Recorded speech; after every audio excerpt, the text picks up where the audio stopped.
Ride across these plains and prairies, rocky mountain highs, fade off into the distance like ghost riders in the sky.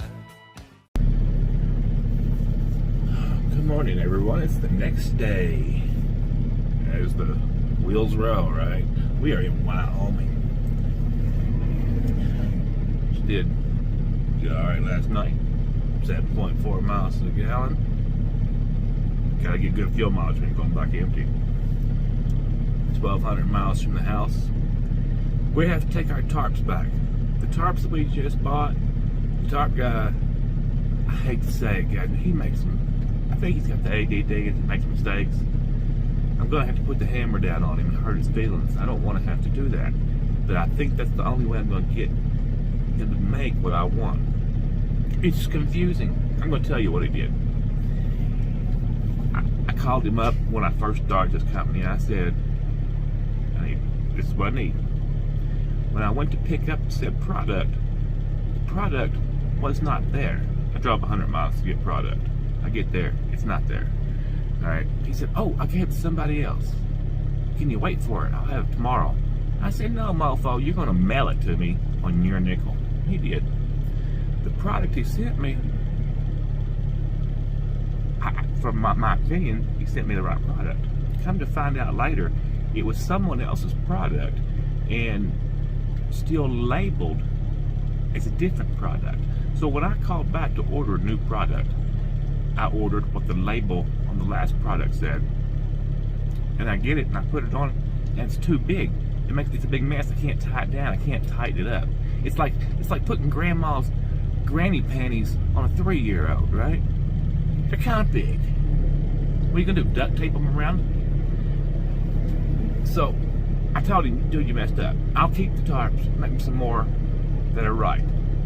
He made me the same damn tarps again. So this time I'm taking the tarps back. And we're gonna have a discussion about life in general. And I know he's a good guy. He's just got too much going on at one time. He needs a pill. He needs a chill pill. I'll talk to you guys over here a little bit. I gotta get rolling.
Look at this nasty trash heap. A lot of this is just from the wind out here. It's so bad it won't stay in the trash can, so I can't even blame it on truck drivers. But somebody needs to clean it up. Have you guys never noticed how animals get along? You see all these videos of a wolf and a duck that are best friends, or a pit bull and a coyote. Just strange animals across different species, different everything, and they get along great, right?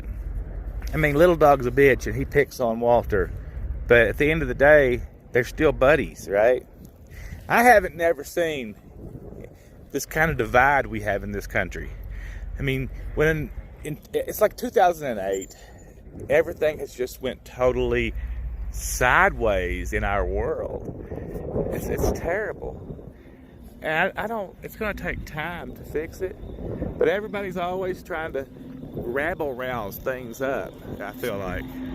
Just make them all worse. I don't know if it'll get fixed or not. I guess a national emergency or a national disaster always seems to bring us together.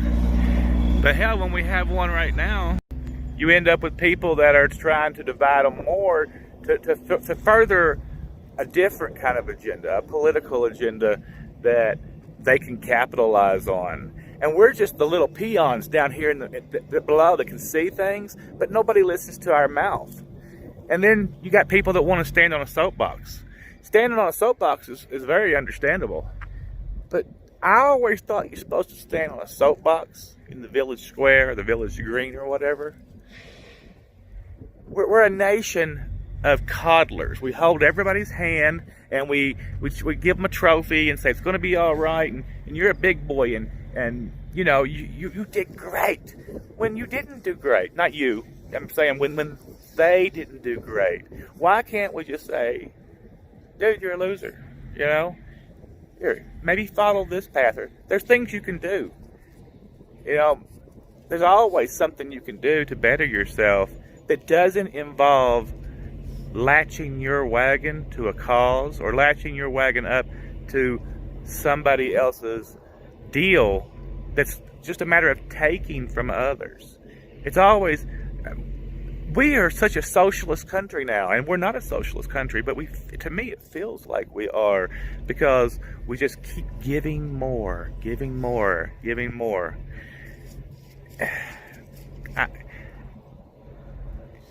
These kind of problems are going to end up when normal human beings, normal people in America are going to finally have enough of it and stand up. But when will they stand up? Because nobody has the fortitude to ever stand up and do what needs to be done until blood is spilt outside in a much larger way. You know, when is our social awakening going to come as Americans and be one nation of Americans instead of divided into all these little areas of adjectives in the front of Americans? If you're an American, you're American. Where does it end? Now take the Punjis, for example, right? I don't know exactly what they're called. They're the Indians from the part of India that had some religious strife, so they came over here in mass, right? Way back in the, oh hell, whenever it was. And they're still coming. I think they're great. They come here and they become Americans. They're not Punjis, they're not Indian. They might be an Indian truck stop, and we might use our own adjectives for them, just like we do with everybody else. And they're still Punji, but they embrace America. I just filled up at this little truck stop, and what does their sign say? Donald Trump all the way, MAGA, and all that good stuff. And they bring a flair of their country with them that I love, right? You should try it. Just like the Mexicans brought stuff and our forefathers brought stuff. Now, with the problems we're having with the situation today, the people that are behind a lot of this, they didn't voluntarily come to this country, but their ancestors did not. The ones that are here now, they could voluntarily leave, but they'd rather change the system to suit them. I like the system. I think it's a wonderful system, and I've been all over the country, all over the world. I've been in third world countries, and the people that do all this protesting and complaining and everything, they wouldn't last a week in a third world country unless they had somebody there like me to protect them, right? They wouldn't last. So I don't understand everyone trying to get something more out of life. Equality. It's like every weekend 49 people die in Chicago or more. It's like constant. I got some of you guys live in Chicago, and I worry to death about you. Yeah, I say little prayers for you every night, because I'm like, damn, I hope like Miss Lady and Ex-Lady Driver and them are safe over there, because I worry about everybody. I worry about people I don't know, and people that I've never met and never even spoke to. I worry about them, because life is full of injustice and pain and crippling troubles. but making the situation worse isn't gonna make anything better. I mean, the cop that killed George, I don't know, whatever his name was, he's in jail. Why are we still rioting? And the cops that didn't stop the cop, they're in jail at the moment. It's a daily thing. If you don't respect yourself, how can other people ever respect you? I mean, I can say that, but I give everybody respect because that's just how I was raised. I don't always get respected, you know. I've been called every name in the book by people that I didn't know, and I didn't do anything. I'm sure the same things happen to you in every situation, in every walk of life. I didn't start killing people. I just walked away. I don't know. Let's eat. I call this a pungy pie.